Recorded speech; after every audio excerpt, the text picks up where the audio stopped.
Bismillahirrahmanirrahim. Assalamualaikum warahmatullahi wabarakatuh. Waalaikumsalam warahmatullahi wabarakatuh. Baik, jadi perkenalkan saya atas nama Poppy Novila sebagai perwakilan dari kelompok 2, di mana saya di sini akan memandu jalannya materi, akan memandu jalannya diskusi. Jadi diskusi kita hari ini yaitu terkait materi reaksi oksidasi reduksi. Di mana sebelum memulai diskusi, saya akan memperkenalkan nama-nama anggota kami, anggota kelompok 2, yaitu saya sendiri, Poppy Novila, kemudian ada Resti Anton, Olivia Ngeubun, Chelsea, Pandasari Alimudin, dan Muhammad Raffi Agung. Baik, tanpa membuang waktu, saya persilakan pemateri pertama untuk menjelaskan. Baik, di sini saya akan menjelaskan pengertian dari reaksi oksidasi reduksi. Jadi, reaksi oksidasi reduksi atau redoks adalah reaksi kimia yang melibatkan perpindahan elektron dari satu zat ke zat lainnya. Jadi, dalam hal ini, reaksi ini oksidasi dan reduksi selalu terjadi secara bersamaan.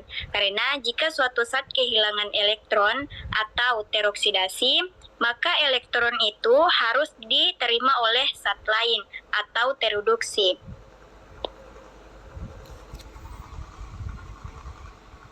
Selanjutnya masuk ke prosedur kerja secara umum, di mana yang pertama ada persiapan alat dan bahan, di mana kita menyiapkan semua alat dan bahan di meja kerja, pastikan semua tabung reaksi bersih dan steril. Selanjutnya yang kedua ada penambahan larutan, di mana dituangkan kurang lebih 5 mili larutan gram logam misalnya CuSO4 ke dalam tabung reaksi. Yang ketiga ada penambahan logam, di mana dimasukkan logam lain misalnya sepotong logam Sn ke dalam larutan tersebut. Selanjutnya yang keempat ada pengamatan reaksi, di mana kita membiarkan reaksi berlangsung selama beberapa menit dan kita amati apakah terjadi perubahan warna, terbentuk endapan atau perubahan lain, misalnya logam dilapisi zat baru. Selanjutnya yang kelima ada pencatatan hasil, di mana kita mencatat hasil pengamatan termasuk perubahan warna, terbentuknya endapan atau gejala lain yang menunjukkan reaksi redoks. Dan yang terakhir ada pembersihan, di mana dilakukan pembersihan dengan membuang sisa bahan kimia sesuai prosedur limbah laboratorium dan alat dibersihkan. Next. Baik, selanjutnya di sini ada pemilihan indikator. Baik, selanjutnya saya persilakan Rafli. Baik, di sini selanjutnya pemilihan indikator lengkap dengan perubahan warna. Yang pertama ada KMNO4. Nah, dia itu mempunyai warna awalnya itu dia ungu. Selanjutnya ada pati atau starch, dia itu dia berwarna. Selanjutnya ada feroin, dia itu mempunyai warna merah muda. Sedangkan lakmus mempunyai 2 warna. Yang pertama ada merah atau biru. Selanjutnya ada phenolphthalein. Nah, phenolphthalein dia tidak mempunyai warna. Nah, warna setelah reaksi atau endpoint. Nah, setelah reaksi ada perubahan warna. Yang pertama untuk warna merah muda, keterangannya dia berubah dikarenakan titrasi oksidasi. Sedangkan kalau warna biru tua, keterangannya dia itu adanya dalam dua dalam larutan. Yang selanjutnya ada biru kehijauan. Nah, keterangannya itu dia perubahan keadaan oksidasi besi. Sedangkan biru atau merah biasa terjadi karena indikasi pH terkait reaksi redoks. Sedangkan kalau warna merah muda terjadinya apabila perubahan pH di reaksi redoks. Terima kasih.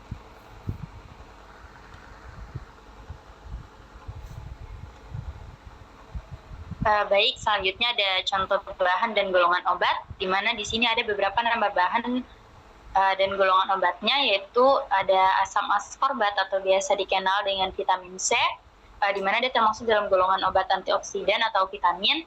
Kemudian ada fenol dan turunannya, di mana dia termasuk dalam golongan obat antiseptik. Kemudian ada iod atau I2 yang termasuk dalam golongan obat antiseptik atau disinfektan. Kemudian ada metildopa yang termasuk dalam golongan antihipertensi. Kemudian ada paracetamol yang termasuk dalam golongan analgesik atau antipiretik. Kemudian ada adrenalin atau epinefrin yang termasuk dalam golongan simpatomimetik. Kemudian ada hidrogen peroksida yang termasuk dalam antiseptik lokal. Kemudian ada kloramin T yang termasuk dalam disinfektan. Dan terakhir ada natrium tiosulfat yang termasuk dalam golongan antioksidan. Selanjutnya kita masuk pada contoh kasus analisis golongan obat vitamin C menggunakan reaksi oksidasi reduksi. Di mana contoh kasus analisis golongan obat vitamin C, cara kerjanya yaitu yang pertama disiapkan sampel yaitu berupa tablet vitamin C.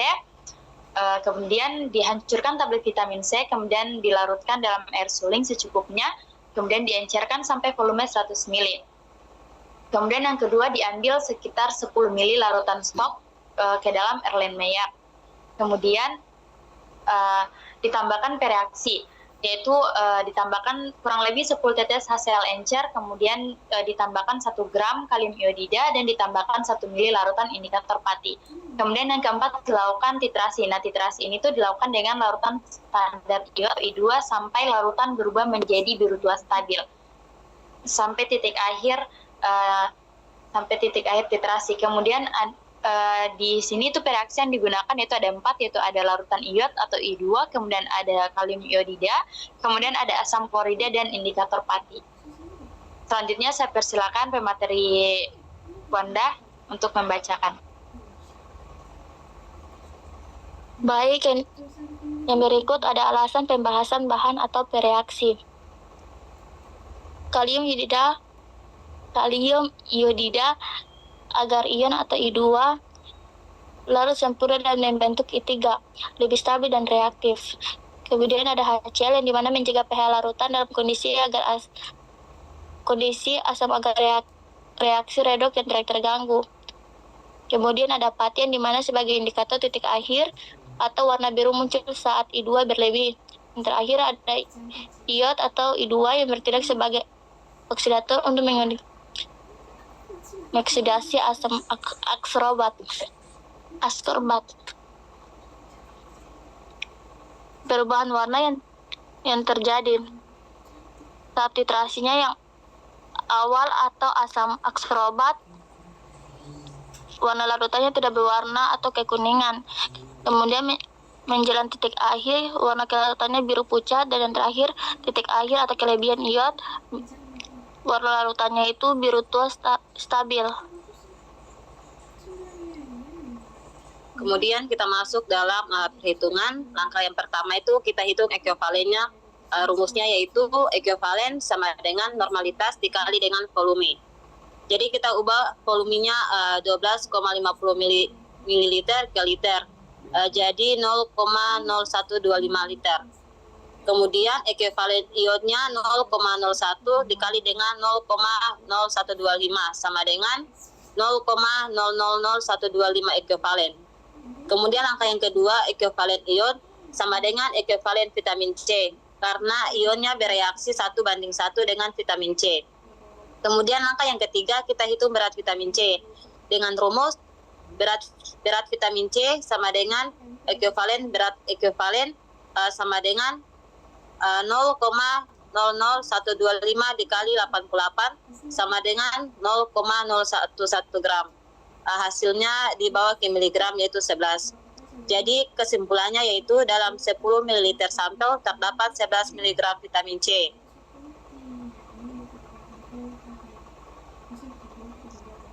Baik, cukup sekian pemaparan dari kelompok kami yaitu terkait reaksi redoks atau reaksi oksidasi reduksi. Terima kasih atas perhatiannya. Kami ucapkan Assalamualaikum warahmatullahi wabarakatuh. Waalaikumsalam warahmatullahi wabarakatuh.